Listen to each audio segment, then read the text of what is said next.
the reason I want to know this, writing is like a gift within itself. You know, the ability to write music Yeah. is a gift. To be able to say something within 2 or 3 minutes is saying so much. You know, so how were you writing before you even start writing music? Yeah, I actually started writing music during the time when I started to pattern Pinchers because I think he was put there for me for a reason, and that was around the age of 16. So what we would do, like me and my friends, we would just sit around and do music, and we just write music right there just to entertain ourselves.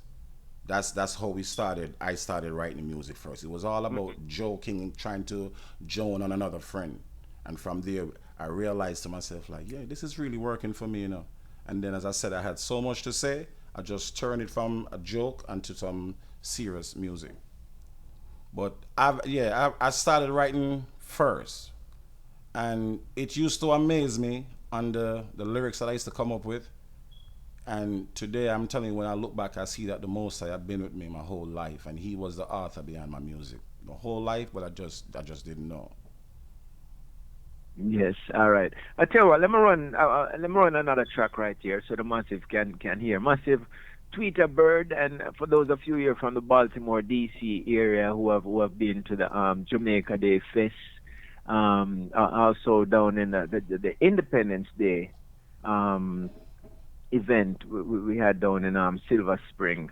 And you're also over at in Anne Arundel County at Bowie doing that the jerk Jerk fest. So Fest. yes, yes, yes. You know, let me drop this track and we're gonna come back and reason some more. Massive for those of you just joining us, DJ Jammy here, my special guest, Benjimite Tweeta Bird. Here we go. And these are the 10 Commandments.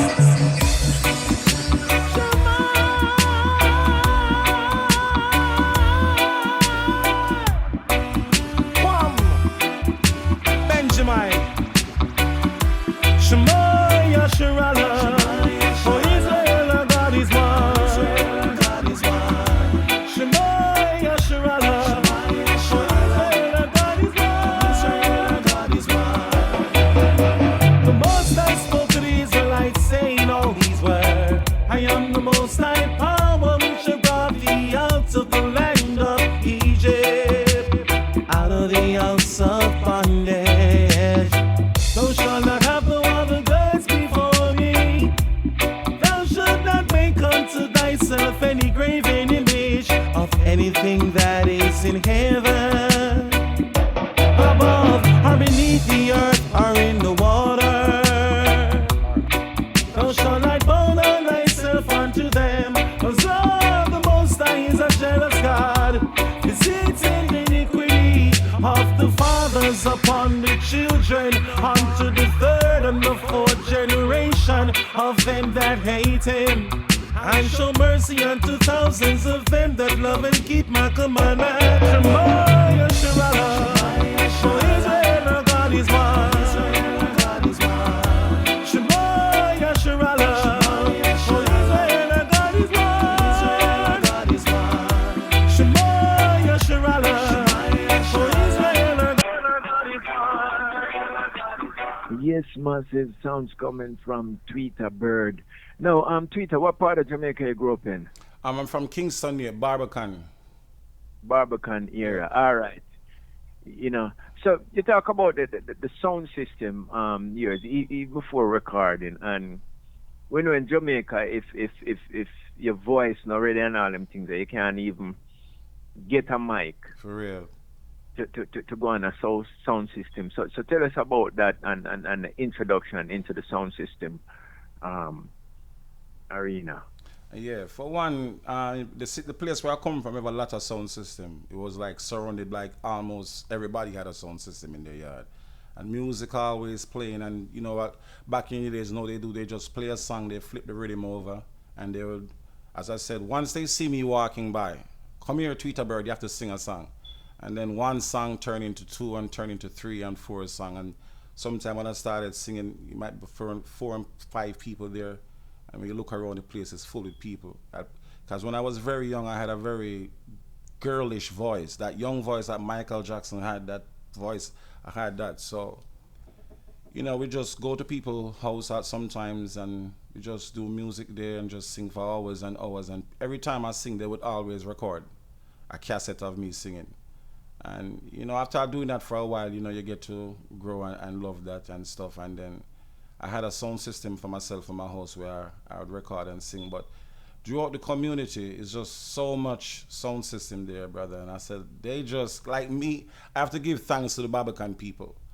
All of them, Rolex, Pivy, Paul Lynch, and all of them. Because, like I said, I didn't even want to do music.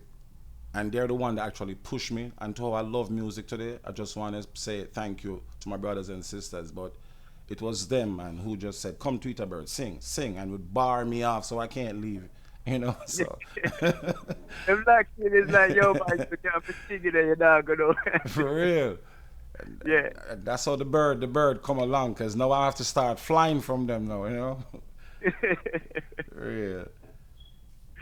Yeah, we know Jamaica, see you get a deal, they say, yo, my youth is like a bird, him just miss up, Yeah, man, we're gone, man. For real, sometimes I'm going to the shop, my mother sent me to the shop, and he end up singing 3-4 songs before I go to the store. Yeah. For real. Yeah, man, and no, tell us about the whole link up now with Reggie Stepper, because Reggie Stepper is from back in the music from back in the 80s and was out there. So tell us about this, him hearing you number one and.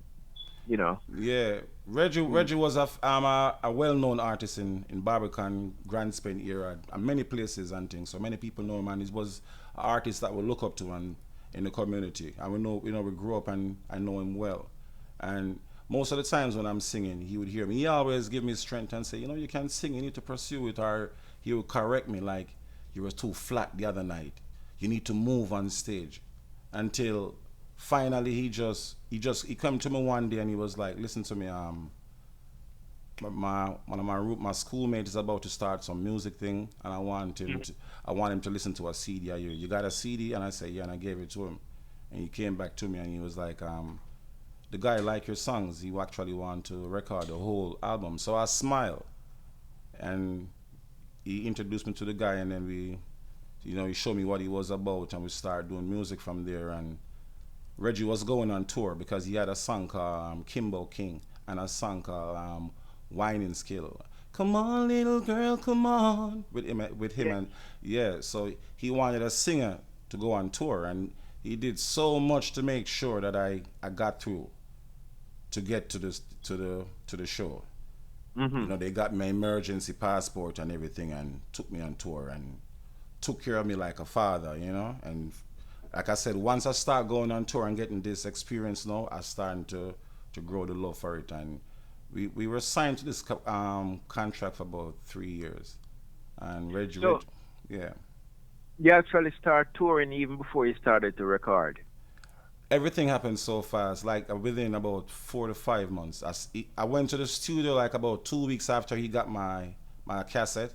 And then Yeah. from there we were just talking about going overseas and getting album done. Everything was just moving on a fast pace at that time. So within about 3 months, I was out the country, Wow. Wow. performing in front of 25,000 people to the point where I couldn't even eat. When I saw the crowd, they had food in backstage for me to eat, and I couldn't even eat. For real. Yeah, the excitement and everything.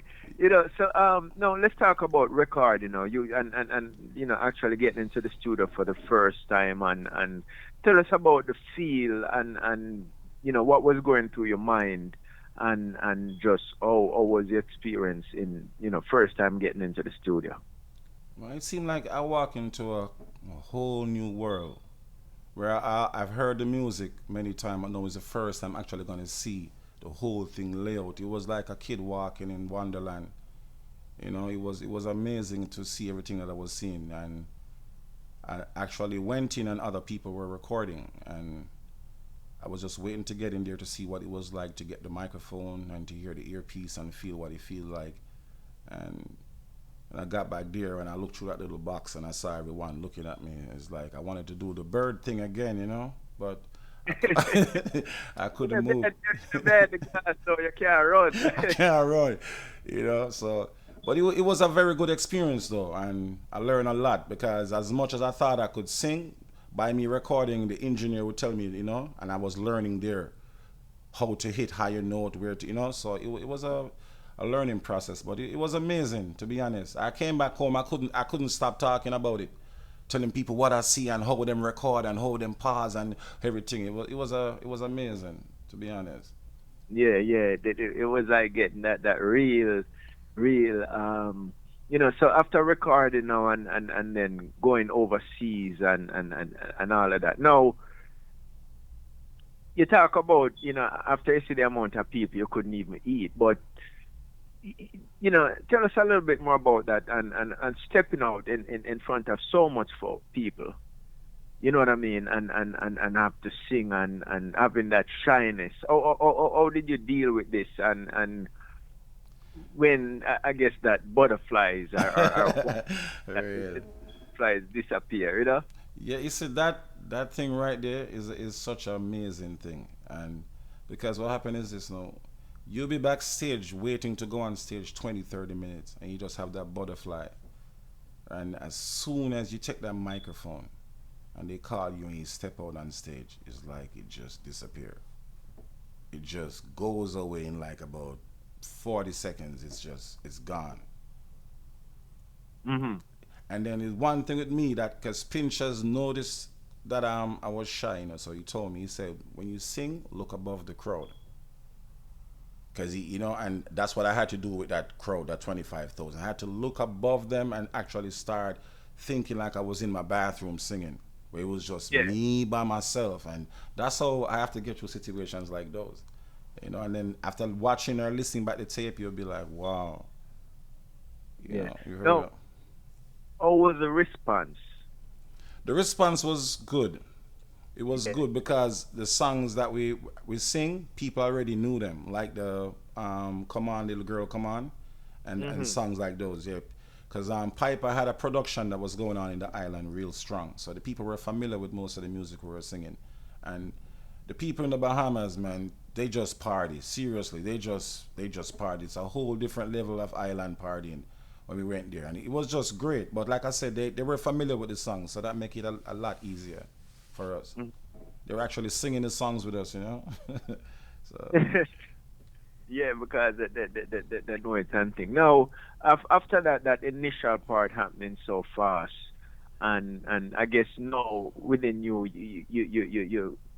All right, let me ask you this: when did it click to you? Because even doing this, it sounded like at that time, doing music was like you're doing it. It happened so fast, but when hmm did it click to you that you know what, this is what I want to do, or this is what I have the gift to do, and let me tell you the honest truth. When I noticed that it was something that I really need to do, I would be like, praise be unto the Most High. I'm like, I'm supposed to go on stage, and there'll be an artist on stage, and he's singing, and the crowd. Some people might be watching him, some looking left, talking here and there. But whenever I go on stage, it's like the audience is completely turned towards me. Like they just stop doing what they're doing. And when I notice these things, and then with people would come to you and say, you got a good voice and you sound good. You need to keep doing what you're doing and stuff like that. It really showed you that this is something that you really need to do. Because as much as I didn't want to be famous or be a part of music, I love singing. Like love it, sincerely love it to my heart. So yeah. when I saw that the people were drawn to me singing, and people come and telling me, push, keep going, I like your voice, you're very one, that right there, I was like, yeah. And then you feel it within your soul, like, yeah, I'm definitely ready for this. So that's what really drawn me to it. All right. So when you know now, when you have that readiness, and you say, yeah, how did you handle it and steps in going forward as a singer songwriter as a musician?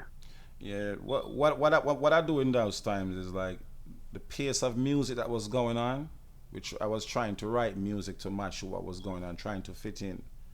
And then we hit the studio a lot, and we would start going on a lot of stage